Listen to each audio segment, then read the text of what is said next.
Okay, screen clear है? Screen and voice? Yes, sir. Yes, sir. Okay,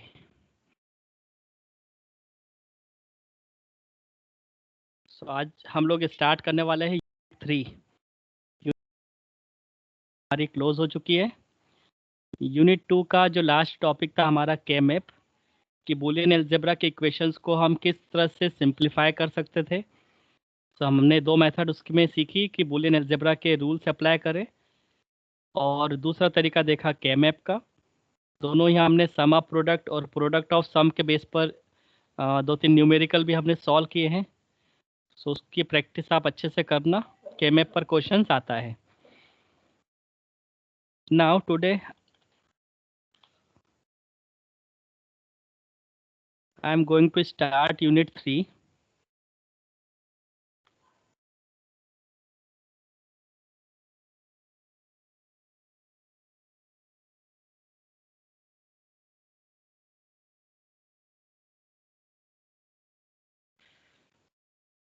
unit 3 में हमें सीखना है कि कॉम्बिनेशनल सर्किट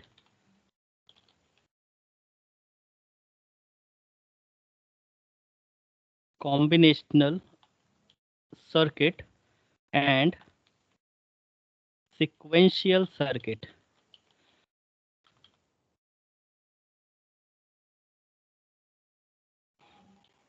यूनिट 3 में सबसे पहला टॉपिक हमारा रहेगा combinational circuit and sequential circuit के बारे में detail.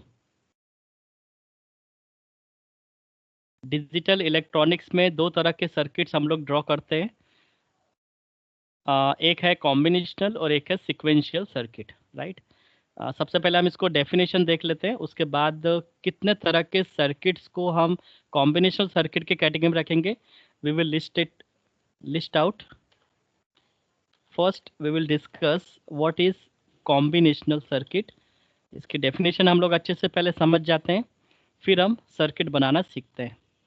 Combinational circuit,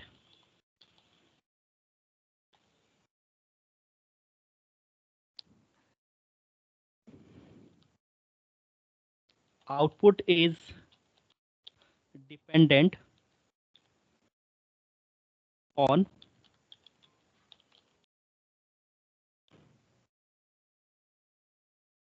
combination of input variables।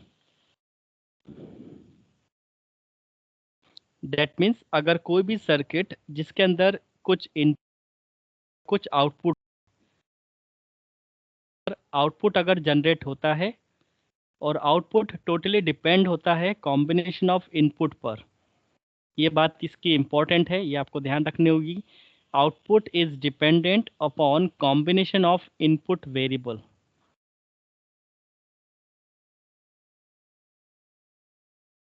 सो अगर इनपुट पर ही डिपेंडेंट है आउटपुट, अगर इनपुट चेंज होता है तो आउटपुट चेंज हो जाएगा।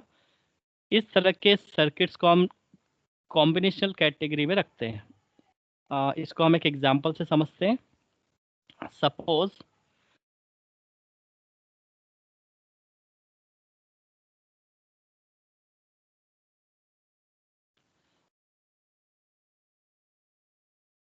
मैंने आपको एंड गेट की वर्किंग बताई थी।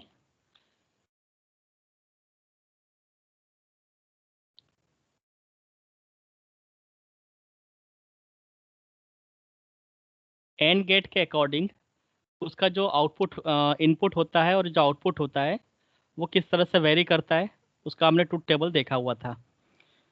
अगर सपोज इनपुट वेरिएबल में हमारे पास 2 वेरिएबल है ए एंड बी, सो इसका जो एंड ऑपरेशन होता था जिसको हम आउटपुट कहते थे वाई, वो डिफर करता है। दैट मीन्स अगर हम ए में 0 देते हैं, बी में 0 देते हैं, तो वाई में हमें 0 रिसीव होता है। Similarly if you pass 0 in A and 1 in B, then we get 0, 1, 0, again we receive 0, but if both signals we pass high to A and B, then we will get 1.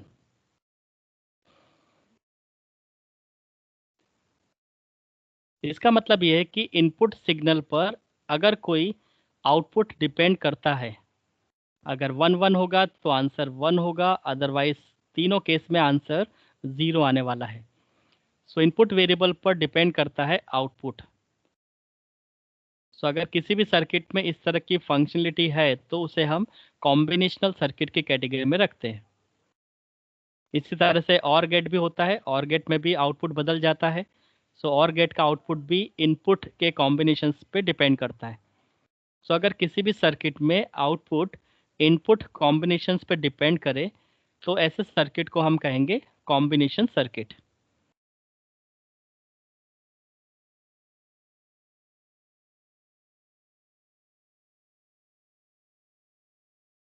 Second point which we have to keep in mind,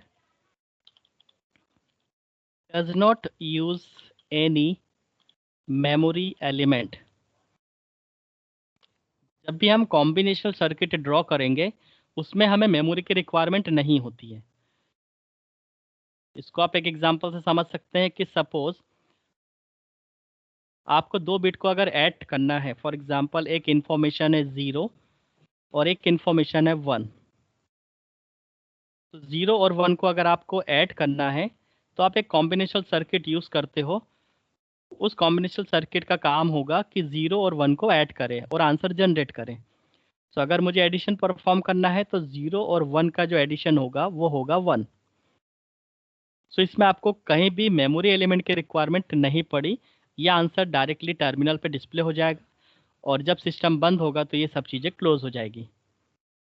सो अगर किसी भी execution में आपको data को store ना करना पड़े तो आपको मेमोरी एलिमेंट की रिक्वायरमेंट नहीं होगी।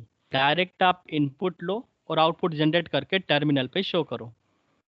तो ना ही आपको इसका जो आउटपुट जनरेशन है उसको किसी मेमोरी एलिमेंट में रखना है और ना ही उस मेमोरी एलिमेंट को वापस से उसकी इंफॉर्मेशन को यूज़ करना है।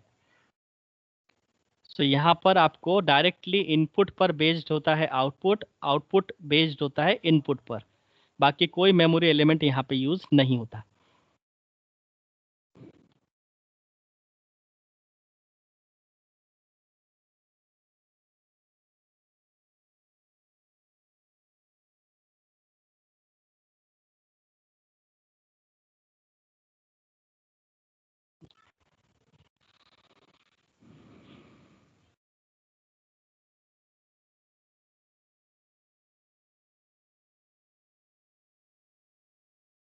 तो ये ध्यान रखना है, कॉम्बिनेशनल सर्किट में कोई भी मेमोरी एलिमेंट यूज़ नहीं होता है, डायरेक्टली आउटपुट इनपुट पर बेस्ड होता है। So does not use any memory element. Next point, it can have n number of input and m number of output। Combinational circuit में n नंबर ऑफ इनपुट हो सकते हैं और m number of output हो सकते हैं। इसको भी हम एक एग्जांपल से समझ सकते हैं। यदि एक कॉम्बिनेशनल सर्किट हम इस तरह से ड्रॉ करते हैं, आप इसी को एग्जीक्यूशन में देखो कि अगर हमारे पास 0 और 1 अगर इनपुट में है तो आपके पास कितने इनपुट हुए? सो आपके पास इनपुट हुए 2। Input number 1, input number 2।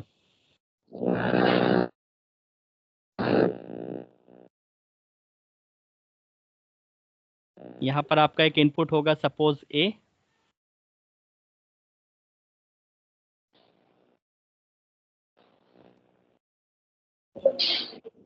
और दूसरा इनपुट होगा बी।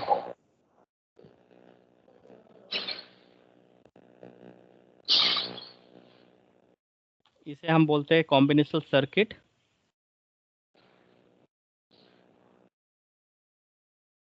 और ये आउटपुट जनरेट कर देगा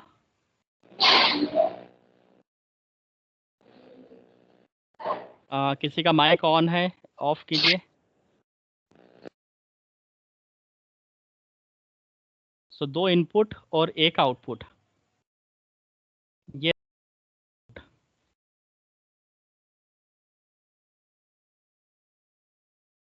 उस एंड गेट की वर्किंग से अगर समझे तो y equal to a dot b हमारे पास जनरेट हो जाएगा। सो y यहाँ पर एक सिंगल इनपुट है, सिंगल आउटपुट है। सो एंड गेट के अकॉर्डिंग अगर देखें तो दो इनपुट और एक आउटपुट। और गेट के हिसाब से देखें तो दो इनपुट एक आउटपुट। नॉट गेट के हिसाब से यदि हम कॉम्बिनेशन सर्किट बनाए तो एक इनपुट एक आउटपुट। सो डिपेंड करता है कि हम कौन सा लॉजिक गेट यूज़ करते हैं कॉम्बिनेशन सर्किट को बनाने में। उस पर डिपेंड करेगा कितने इनपुट होंगे, नंबर ऑफ इनपुट, और कितने आउटपुट होंगे।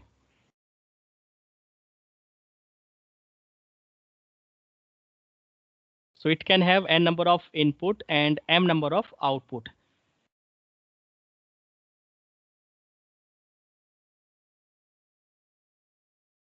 सपोज यहीं पर यदि हम इंफॉर्मेशन बदल देते हैं कि यदि हमें कोई बाइनरी इंफॉर्मेशन ऐड करना है और वो इंफॉर्मेशन एक बिट की नहीं है। फॉर एग्जांपल हमारे पास इंफॉर्मेशन है 1011 एंड 0010 फॉर एग्जांपल। यहाँ पर यदि हमें इस इंफॉर्मेशन को ऐड करना है तो यहाँ पर हमारे पास चार इनपुट हो चुके हैं। 4 इनपुट को हमें ऐड करना होगा और 4 आउटपुट हमारे पास जनरेट होंगे। तो इसलिए ऐसा कहा गया है कि कॉम्बिनेशन सर्किट में n नंबर ऑफ इनपुट होते हैं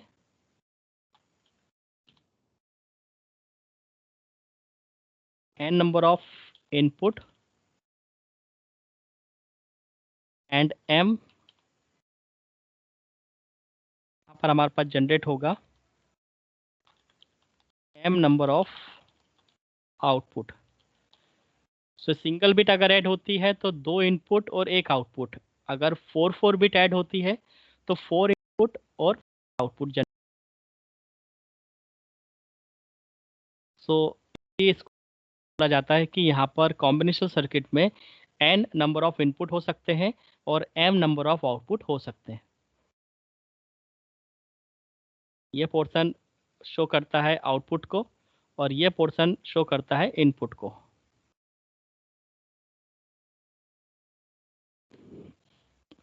now let's talk about some examples.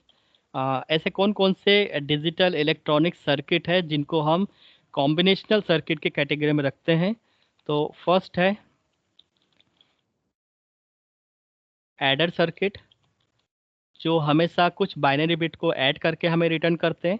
अगर हमें बाइनरी इंफॉर्मेशन को ऐड करना है सो हम लोग यूज़ करते हैं एडर सर्किट, जो कि कॉम्बिनेशनल सर्किट के कैटेगरी में आता है। एडर सर्किट के बाद यदि हमें सपोज बाइनरी इंफॉर्मेशन को सब्ट्रैक्ट भी करना पड़ सकता है तो सब्ट्रैक्ट करने के लिए हम लोग यूज़ करते हैं सब्ट्रैक्टर। सब्ट्रैक्टर भी हाफ सब्ट्रैक्टर हो सकता है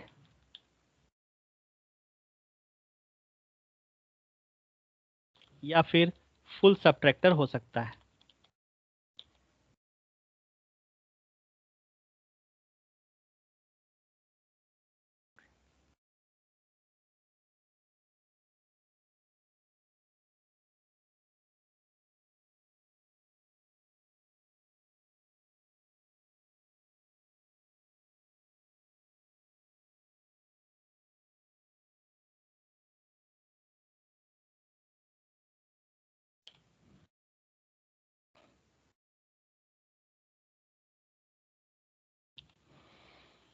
इसी तरह से यदि कोई एडर सर्किट है तो वो हाफ एडर भी हो सकता है एंड फुल एडर भी हो सकता है। किस तरह से होगा मैं आपको डिज़ाइन करके बताऊंगा हाफ एडर और फुल एडर में क्या डिफरेंस है। हाफ एडर कितनी बिट को ऐड कर सकता है और फुल एडर कितनी बिट को ऐड कर सकता है, तो उसका हम डिजिटल सर्किट ड्रॉ करेंगे। अपने सिलेबस में है ये।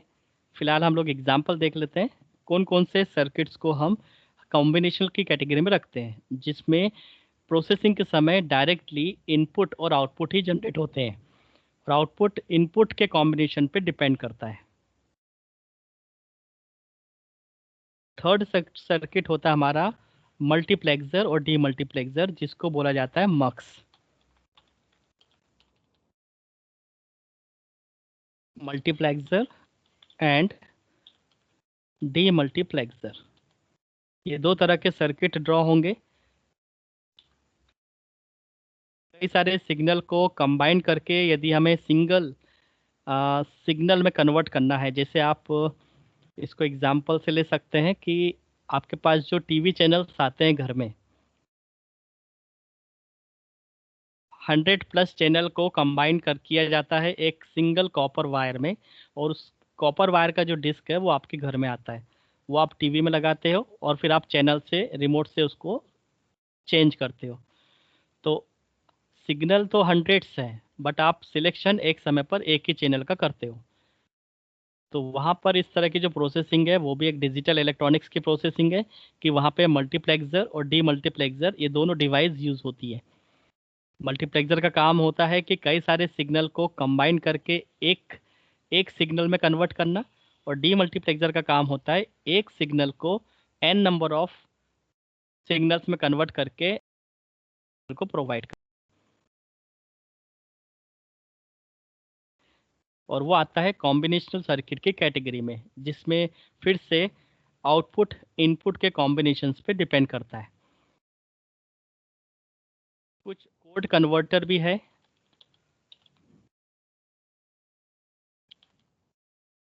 कोड कन्वर्टर्स में लाइक जैसे हमने स्टडी किया था कि बाइनरी को बीसीडी में कन्वर्ट करना है, बाइनरी कोडेड डेसिमल में, एक्सेस 3 कोड में कन्वर्ट करना है, राइट, आस्की कोड में कन्वर्ट करना है। तो कुछ कोड कन्वर्टर भी अवेलेबल है जिनको हम एनकोडर या डिकोडर्स कहते हैं।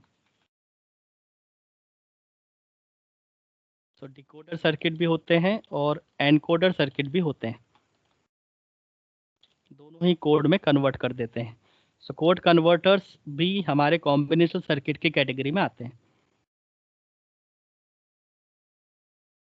होम सर्किट जो रीड ओनली मेमोरी के नाम से फेमस है, उसका भी जो सर्किट है वो कॉम्बिनेशनल है, जिसका आउटपुट इनपुट के कॉम्बिनेशंस पे डिपेंड करता है, एंड मैनी मोर। अभी मैं एक्स्ट्रा लिखता हूँ, एक्सेट्रा।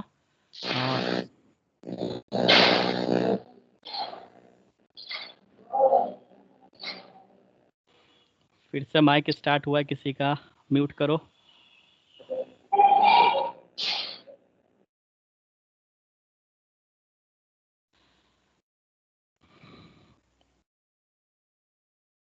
तो ये है हमारे पास कॉम्बिनेशनल सर्किट के एग्जांपल। अब कॉम्बिनेशनल सर्किट अगर हमें डिज़ाइन करना है तो हमें कौन सी स्टेप फॉलो करनी होगी? Designing steps for combinational circuit. यदि हमें सपोज एडर सर्किट बनाना है या सबट्रैक्टर बनाना है या मल्टीप्लेक्स बनाना है, सो हमें कौन that we are now going to discuss.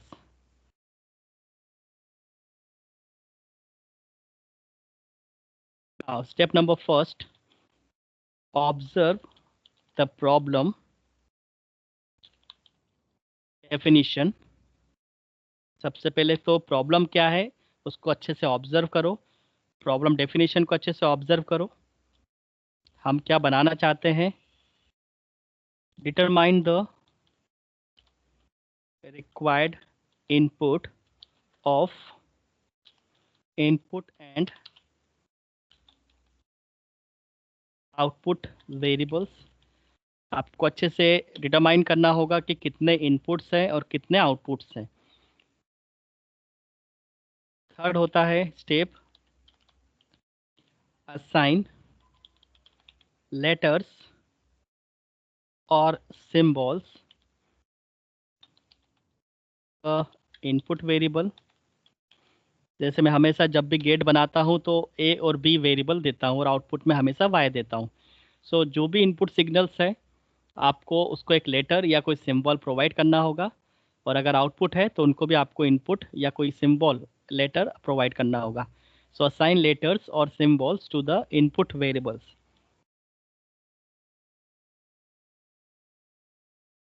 assign later symbols to the input and output variables. Output को भी हम सिंबॉलिकल देते हैं. Now step number 4, make truth table that defines required relation. अब आपको उसकी ट्रूथ टेबल बनाना होता है जो कि उसके इनपुट का रिलेशन बताती है कि उन इनपुट्स के बीच में कौन सा ऑपरेशंस परफॉर्म हो रहा है. सो आउटपुट को देखकर आप ये पता कर सकते हैं कि इनपुट का रिलेशन क्या है. जैसे 1:1, अगर आउटपुट में 1 है इसका मतलब कि 1 और 1 का इंटू हो रहा है. अगर 1 + 0 है तो आंसर 1 है, 0 + 1 है तो आंसर 1 है. इसका मतलब है कि 1 और 0 का जो रिलेशन है वो और गेट का हो रहा है. सो ट्रूथ टेबल में आपको डिज़ाइन करना है. ट्रूथ टेबल आपको डिफाइन करती है कि इंफॉर्मेशन का आपस में रिलेशन किस तरह से है. So make truth table that defines required relationship.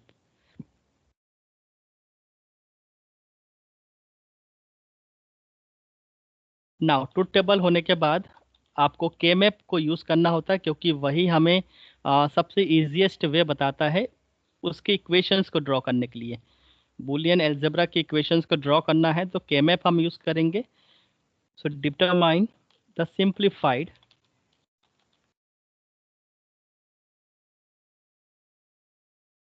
simplified Boolean algebra expression using K-map. So हमारे पास ट्रूथ टेबल में आउटपुट जनरेट हो चुका होगा. आउटपुट में यदि हमें K-map को यूज़ करके उसके लिए एक सिंप्लीफाइड इक्वेशंस बनानी है तो सिंप्लीफाइड बूलियन इक्वेशन बनानी है तो हम सम ऑफ प्रोडक्ट या प्रोडक्ट ऑफ सम दोनों में से कोई एक टेक्निक कर लेंगे. तब आउट कॉलम में हमारा होगा 0 भी होगा.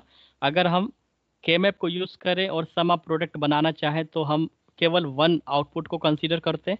और अगर हमें प्रोडक्ट ऑफ सम ड्रॉ करना है तो हम y वाले कॉलम के अंदर जो भी आउटपुट होगा उसमें हम 0 को कंसीडर करेंगे. So it is up to you कि आप K-map को यूज़ करके सम ऑफ प्रोडक्ट के लिए सिंप्लीफाइड इक्वेशन बनाना चाह रहे हो या फिर प्रोडक्ट ऑफ सम के लिए इक्वेशन बनाना चाह रहे हो. दोनों में से कोई एक इक्वेशन आप बना सकते हो. नाउ इक्वेशन तैयार हो जाए, सिंप्लीफाइड इक्वेशन तब तैयार हो जाए तब आपको ड्रॉ करना है उसका logic diagram.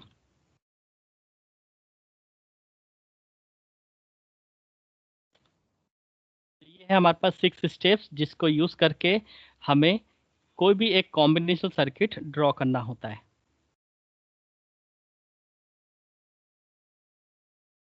So let's analyse first. फिर हम एक सर्किट ड्रॉ करते हैं. सबसे पहले हमें प्रॉब्लम डेफिनेशन को ऑब्जर्व करना है. हम क्या बनाना चाहते हैं. एडर बनाना चाहते हैं, सब्ट्रैक्टर बनाना चाहते हैं, मल्टीप्लेक्सर बनाना चाहते हैं, डिकोडर बनाना चाहते हैं, एनकोडर बनाना चाहते हैं या कोड कन्वर्टर का कोई सर्किट बनाना चाहते हैं. तो सबसे पहले प्रॉब्लम स्टेटमेंट को आप समझो. सेकंड होता है अगर प्रॉब्लम स्टेटमेंट आपको क्लियर होती है, प्रॉब्लम डेफिनेशन क्लियर होती है, आप किस प्रॉब्लम को सॉल्व करने जा रहे हो सर्किट के थ्रू. सो एक बार ये प्रॉब्लम क्लियर हो जाए फिर आप उसके इनपुट और आउटपुट के बारे में सोचने स्टार्ट करो कि कितने इनपुट वेरिएबल लगेंगे और कितने आउटपुट वेरिएबल्स लगेंगे आपकी प्रॉब्लम का सॉल्यूशंस के लिए. को बाइनरी बिट को ऐड करना है तो आपको क्लियर है कि आपके पास 2 ही इनपुट होने वाले हैं और 2 इनपुट आपको एक सिंगल वेरिएबल दे सकता है. सो इनपुट के बेस पर आपको पता चल जाएगा कि इनपुट वेरिएबल कितने होंगे और आउटपुट के बेस पे पता चलेगा कि आउटपुट वेरिएबल कितने होंगे. सो इनपुट और आउटपुट वेरिएबल के बारे में आप थोड़ा डिटरमाइन करें और उसको फाइनल करें कि कितने इनपुट वेरिएबल से एक प्रॉब्लम स्टेटमेंट सॉल्व हो जाएगी और उसके लिए आउटपुट कितना जनरेट हो रहा है. जब आपको इनपुट आउटपुट वेरिएबल फाइनल हो जाए तो उसके बाद आप उनको लेटर या फिर सिंबल असाइन कर दीजिए. आप नॉमेनक्लेचर किसी भी वेरिएबल से कर सकते हैं. इसमें कोई फोर्स नहीं रहता है कि आप एक्स वाई ही लो या ए बी लो. आप जो सिंबल असाइन कर सकते हैं और आउटपुट वेरिएबल. नाउ जब आपके पास वेरिएबल्स आ जाते हैं, इनपुट लेटर्स आ जाते हैं, फिर आप ट्रूथ टेबल डिज़ाइन करते हो. आपको पता है कि अगर 2 इनपुट वेरिएबल्स हैं तो 4 कॉम्बिनेशंस बनते हैं ट्रूथ टेबल में। अगर 3 इनपुट वेरिएबल्स हैं तो हमारे पास टोटल 8 कॉम्बिनेशंस बनते हैं। 4 इनपुट वेरिएबल्स हैं, so we have different 16 combinations of binary bits. So ये आपको क्लियर है कि ट्रूथ टेबल कैसे बनता है। सो अलग अलग वेरिएबल्स के लिए अलग अलग ट्रूथ टेबल तैयार होता चला जाता है, और ट्रूथ टेबल हमेशा उन बाइनरी बिट्स का रिलेशनशिप बनाती है। सो उसके बाद आप ट्रूथ टेबल बनाइए। ट्रूथ टेबल के बाद जो भी प्रॉब्लम स्टेटमेंट है उसके बेस पर आपका आउटपुट जनरेट होगा। आप यदि एडिशन करना चाहते हो तो बाइनरी बिट्स का आपस में एडिशन होता चला जाएगा और आउटपुट वाला कॉलम जनरेट होता चला जाएगा। जब आउटपुट वाला कॉलम जनरेट हो जाए तो आप उसको सिंप्लीफाई कर सकते हैं यूजिंग केमैप। केमैप मेथड को यूज़ करके आप उसको सिंप्लीफाइड बूलियन अलजेब्रा एक्सप्रेशन में कन्वर्ट करें, और फिर जो भी सिंप्लीफाइड इक्वेशंस आएगी उसको आप लॉजिक डायग्राम से एक्सप्रेस करें। तो ये होते कंप्लीट स्टेप्स किसी भी कॉम्बिनेशनल सर्किट को ड्रॉ करने की। अब हम एक सर्किट ड्रॉ करते हैं ताकि इन सभी स्टेप को हम 1 बाय 1 कंप्लीट करें।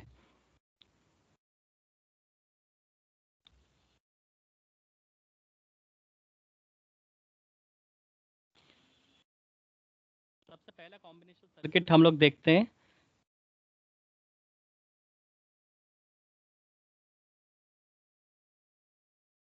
Designing of half adder. हम एक एडर सर्किट बनाना चाहते हैं जिसमें दो बाइनरी इंफॉर्मेशन को हम लोग ऐड करेंगे और एक आउटपुट जनरेट करेंगे। सो अभी तक आपने बाइनरी पर ये चीज़ देखी है, अब आप आज देखेंगे सर्किट से ये काम कैसे होता है। सो हाफ एडर सर्किट कैसे काम करेगा। सबसे पहले हम इसका पर्पस लिख लेते हैं कि हम लोग क्या करना चाहते हैं, हमारी प्रॉब्लम स्टेटमेंट क्या है। So half adder is a combinational circuit, combinational logic circuit designed to add two single bit number। So half adder एक कॉम्बिनेशनल लॉजिक सर्किट की कैटेगरी में आता है जिसको डिज़ाइन किस पर्पज से किया जाता है, ताकि आप दो सिंगल बिट को ऐड कर पाए। ये आपको ध्यान रखना है, ओनली टू सिंगल बिट। अगर कोई एक्स्ट्रा कैरी आ जाती है तो उसको हैंडल करने का प्रोविज़न हाफ एडर के पास नहीं होता है। That is to be remember to all of you. Half adder केवल दो ही बाइनरी बिट को ऐड कर पाता है। अगर दो बाइनरी बिट को ऐड करते समय कोई कैरी जनरेट हो जाती है और वो कैरी फॉरवर्ड आगे वाली बाइनरी बिट पे चला जाता है तो उसको फिर हैंडल नहीं कर सकते। सो इसके लिए कौन से ऑपरेशंस पॉसिबल हो सकते हैं। फॉर एग्जांपल 0+0 ये हाफ एडर कर सकता है। 0+1 ये भी हाफ एडर कर सकता है। 1+0 ये भी हाफ एडर सॉल्व कर सकता है। बट 1+1 इसका जो रिजल्ट है उसके रिजल्ट में 1 0 दो बिट का आंसर आता है। 0 उसका सम होता है और 1 कैरी फॉरवर्ड हो जाता है। सो अगर कैरी फॉरवर्ड हो जाता है तब वहाँ पे हाफ एडर काम नहीं करेगा। सो उस प्रॉब्लम को भी ओवरकम करने के लिए फिर फुल एडर आया था, वो भी मैं आपको क्लियर करूँगा। फिलहाल क्या चीज़ पॉसिबल है हाफ एडर के थ्रू, क्या पॉसिबल नहीं है, वो मैंने आपको यहाँ पे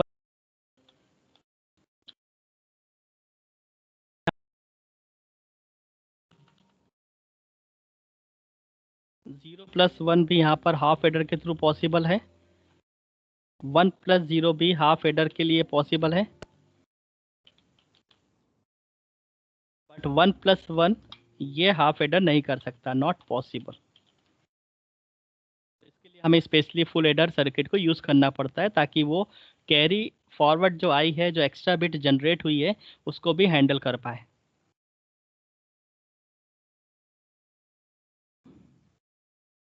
now next point, it contains two input and two output.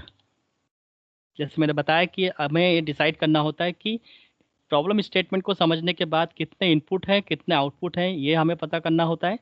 सो यदि हमें दो बाइनरी बिट को ऐड करना है सो 2 इनपुट्स होंगे और उसके साथ साथ सम और कैरी दोनों जनरेट होने वाले हैं, तो उसके पास दो आउटपुट होने चाहिए। So it contains 2 input and 2 output. 2 output में ये पता होना चाहिए कि एक सम जनरेट होगा और एक कैरी जनरेट होगा। कैरी का मतलब यहाँ पर होता है एक्स्ट्रा बिट। जैसे आप डेसिमल में करते हो 5 + 6 = इसका आंसर क्या होता है 6 + 5 11। तो यहाँ पर जो सम है वो है 1 और कैरी फॉरवर्ड 1 है।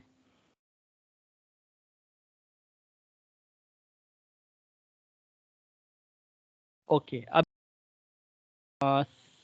द ब्लॉक डायग्राम देख लेते हैं। Block diagram of half adder.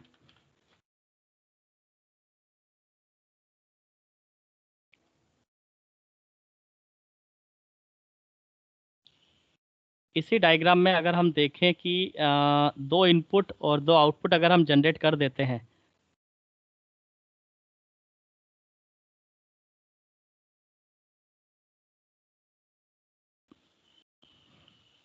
और इसको हम डिलीट कर देते हैं, यहाँ पे इसको भी हम डिलीट कर देते हैं।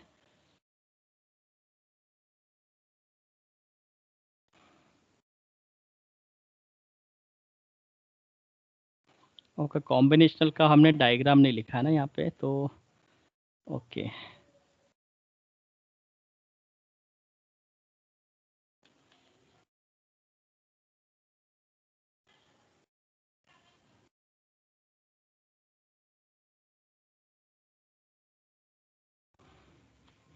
इस डायग्राम को हम यहाँ इन्वॉल्व कर लेते हैं ताकि कॉम्बिनेशनल सर्किट का लॉजिक डायग्राम आपको पता चले।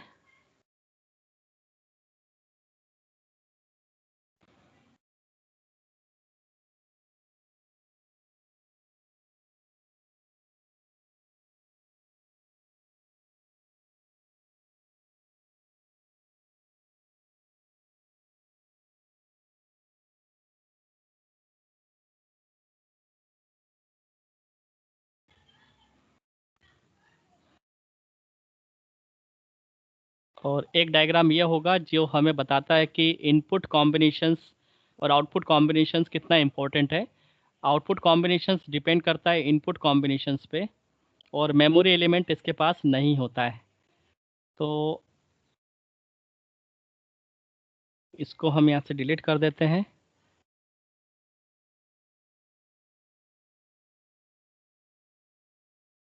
इसका एक टाइटल दे देते हैं, that means output dependent on input.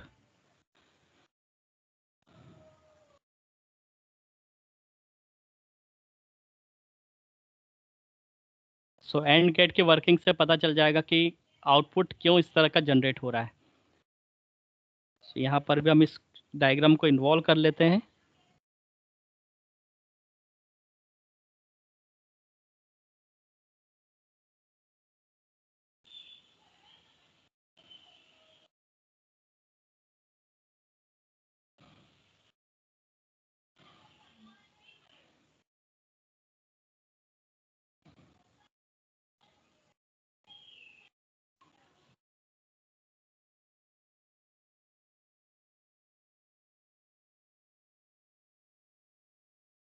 Okay, अब हम इसका ब्लॉक डायग्राम बना लेते हैं। अब हम इसमें चेंज कर सकते हैं ब्लॉक डायग्राम के लिए। इसको हम चेंज कर देते हैं, यहाँ से इससे हटा देते हैं।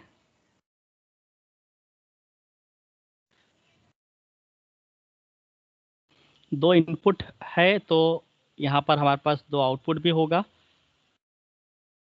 क्योंकि हम 2 बिट को ऐड करना चाहते हैं, एक ऐसा एडर सर्किट बनाना चाहते हैं। सो कॉम्बिनेशनल सर्किट तो बन रहा है, साथ ही जो सर्किट का नाम है वो हम यहाँ पे लिख देते हैं। क्या हम डिज़ाइन कर रहे हैं तो एडर सर्किट।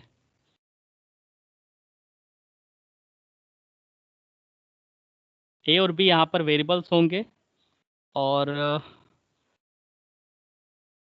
कंट्रोल सिग्नल हमें यहाँ पे बनाना होगा कि कब वो सर्किट ऐड होगा। तो यहाँ पर हम कंट्रोल सिग्नल दे देते हैं। एक्चुअली में ए और बी ही कंट्रोल सिग्नल होगा। चलो ठीक है, ए और बी इनपुट वेरिएबल्स हैं और सम और कैरी, यहाँ पे इसके दो आउटपुट होने चाहिए। सो एक आउटपुट होगा सम और एक आउटपुट होगा कैरी।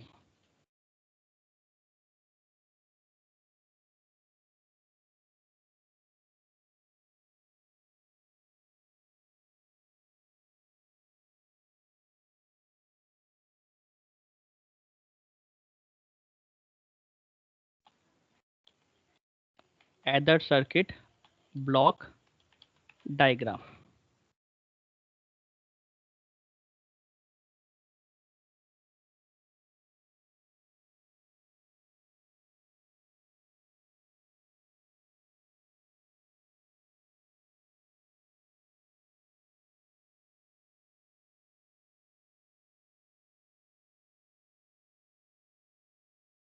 ओके, अब हम इसका ट्रुथ टेबल तैयार कर लेते हैं कि अगर एडर सर्किट ब्लॉक डायग्राम इस तरह से है, दो इनपुट है, तो दो इनपुट के बेस पर टोटल कॉम्बिनेशंस कितना तैयार होगा।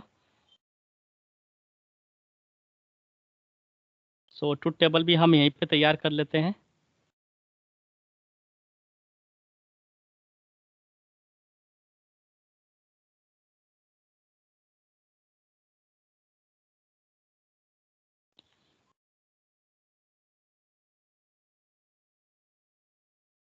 इसको हम टाइटल दे देते हैं truth table for adder. Adder circuit के लिए ट्रुथ टेबल बना रहे हैं हम लोग। दो इनपुट वेरिएबल्स हैं। सो दो इनपुट वेरिएबल्स, एक वेरिएबल का नाम है ए और दूसरे का है बी। आउटपुट हमारे पास दो जनरेट होने वाले हैं, सम एंड कैरी।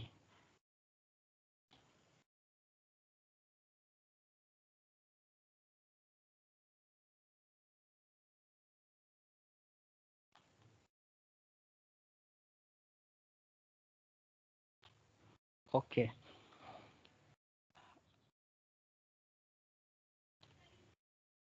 यदि दो इनपुट वेरिएबल्स है तो हमें पता है कि इनपुट के कॉम्बिनेशंस क्या हो सकते हैं। वो हम लोग यहाँ पे तैयार कर लेते हैं। Zero zero and zero combinations हो सकता है, ज़ीरो एंड वन हो सकता है, वन एंड ज़ीरो हो सकता है, एंड वन एंड वन हो सकता है।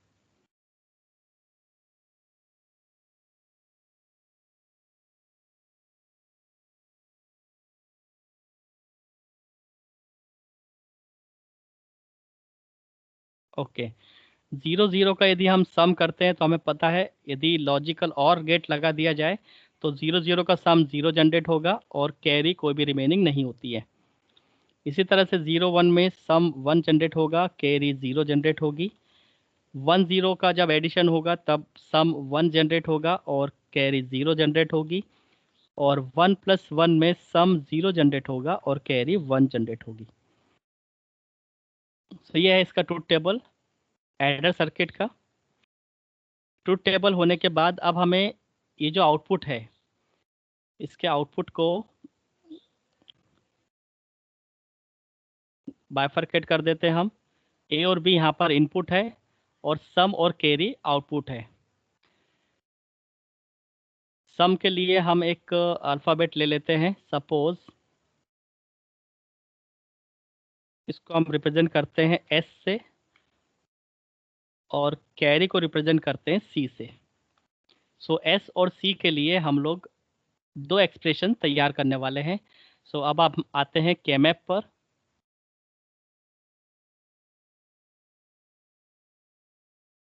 सबसे पहले हम एक टाइटल ले लेते हैं कि हम क्या करना चाह रहे हैं।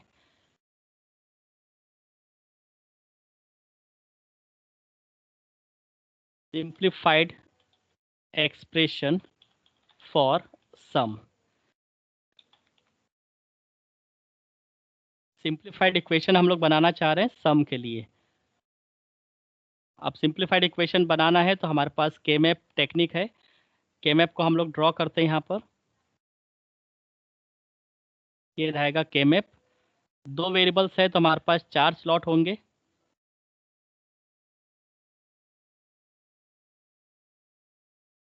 इस तरह से आप इसकी स्लॉटिंग करो।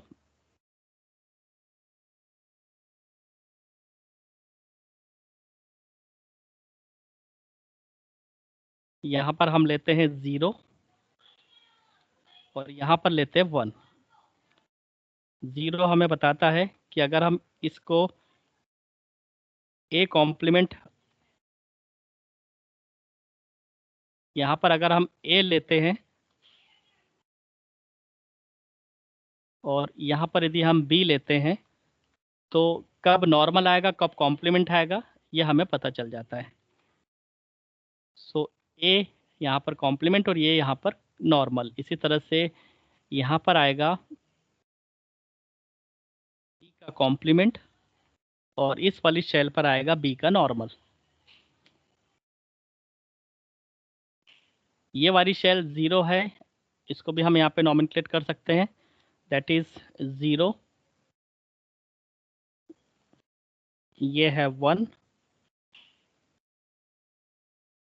ये है 2, ये है 3।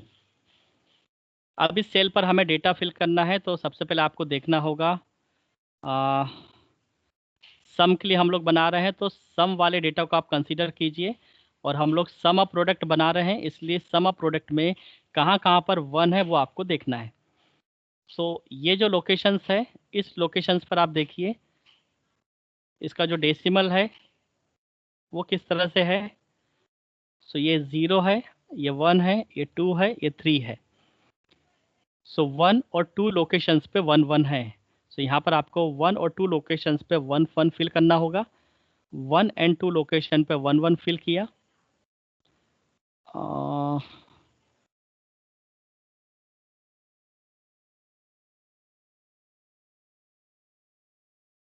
इसको हम थोड़ा डिफरेंट कलर में ले लेते हैं ताकि आपको और अच्छे से अंडरस्टैंडिंग हो। ब्लू से ले लेते हैं 1,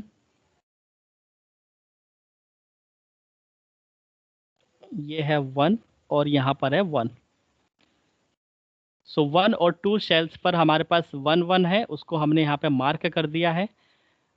समा प्रोडक्ट हम लोग डिज़ाइन कर रहे हैं इसलिए केवल 1 को ही हम फिल करेंगे, बाकी अब स्किप कर देंगे। और फिर हम पेयरिंग बनाना स्टार्ट करते हैं कि क्या यहाँ पर पेयरिंग बनती है। सो हम देख रहे हैं कि यहाँ पर कोई भी ऐसी पेयरिंग नहीं है, डायगोनल की पेयरिंग अलाउ होती नहीं है, सभी कॉर्नर पे 1 है नहीं, तो हमें और कोई ऑप्शन हमारे पास नहीं है। हम केवल सिंगल सिंगल 1 का ही पेयर बना सकते हैं। That is only one way to simplified the equations. So 1 और 1 के हम 2 पेयर बना लेते हैं और यहाँ पर हम उसको मेंशन कर देते हैं, पास इक्वेशन तैयार हो। सो इक्वेशंस हमारे पास तैयार होगी y इक्वल टू, पहले हम कंसीडर करते हैं इस वाले 1 को जिसमें रो और कॉलम जो कवर हो रहा है उसका आप मल्टीप्लाई कर दीजिए। So A complement B, A complement B plus उसके बाद जो ये 1 का है सिंगल पेयर वो कौन सी रो और कॉलम कवर करता है। सो ये है 1, दैट मीन्स ए, और कॉलम है बी कॉम्प्लीमेंट। सो रो और कॉलम का multiply that means A B complement. ये इसकी इक्वेशन तैयार हुई है। और यदि आपको ध्यान हो जॉर ऑपरेटर का कि A dot B plus A B dot या A complement B plus A B complement हमें बनाता है ए जॉर। सो जॉर का यहाँ पर आपको सिंबल बनाना होगा। इस तरह से आपको पता होगा एक प्लस ऑपरेटर में राउंड लगता है, आप अच्छे से बना लेना, मैं इस तरह से बना देता हूँ फिलहाल। ये जॉर ऑपरेटर है और यहाँ पर होता है B, that means A XOR B का ये एक्सप्लेनेशन है, A complement B plus A B complement. तो ये हमारी केमैप की इक्वेशन तैयार हो चुकी है, y equal to A XOR B. अब आप इसको लॉजिक गेट से यहाँ पे तैयार कर सकते हैं। सो यहाँ पे हम लॉजिक गेट्स भी बना लेते हैं।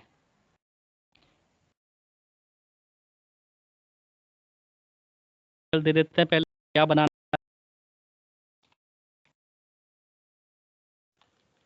Logic gate for adder. So logic gates हम लोग बना रहे हैं, हमारे पास कितने इनपुट होने चाहिए।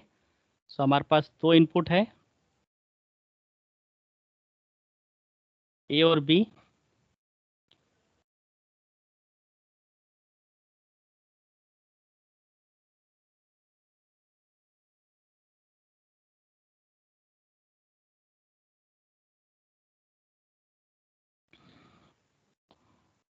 और जोर ऑपरेशन के लिए हमारे पास सिंबल रहता है। इसमें सिंबल होगा नहीं, हमें ड्रॉ करना होगा।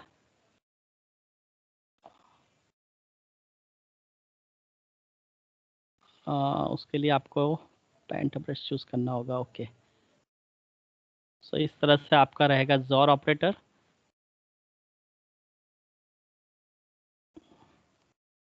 यहाँ पर एक पॉइंट होगा, इसको आपको इस तरह से मर्ज करना होता है।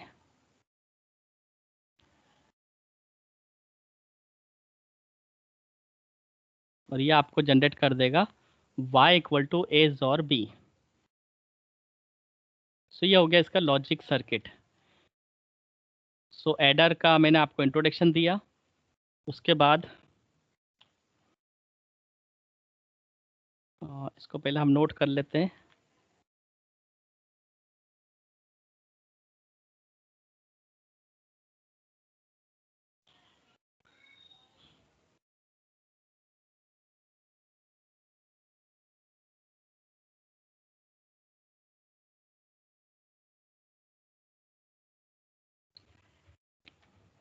सेम चीज़ आप कैरी जो इक्वेशंस है उसको भी आप केमैप में फिल करके कैरी के लिए भी आप कंबाइंड बना सकते हैं।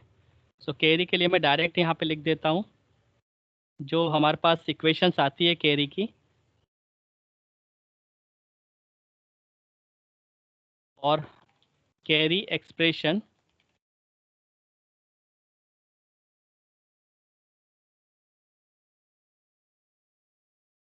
सी के लिए जो इक्वेशन आएगी वो रहेगी हमारे पास ए और बी।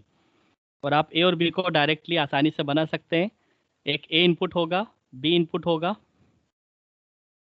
और दोनों के बीच में एंड ऑपरेशन परफॉर्म हो जाएगा। तो उसके लिए भी एक लॉजिक सर्किट तैयार हो सकता है।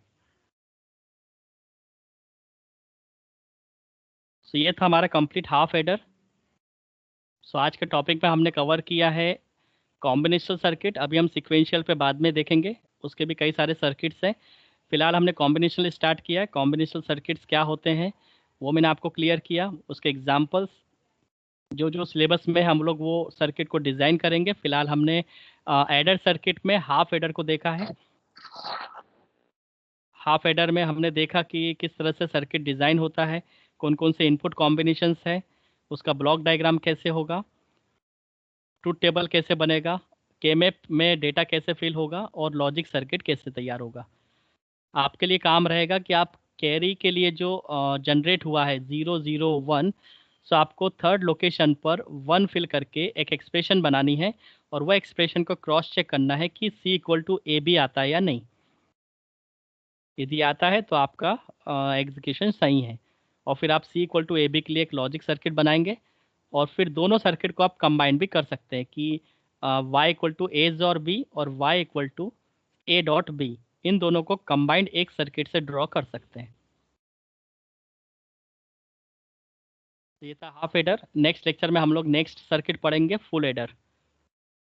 यहाँ तक अगर कोई डाउट हो तो पूछो। This is all about today's lecture.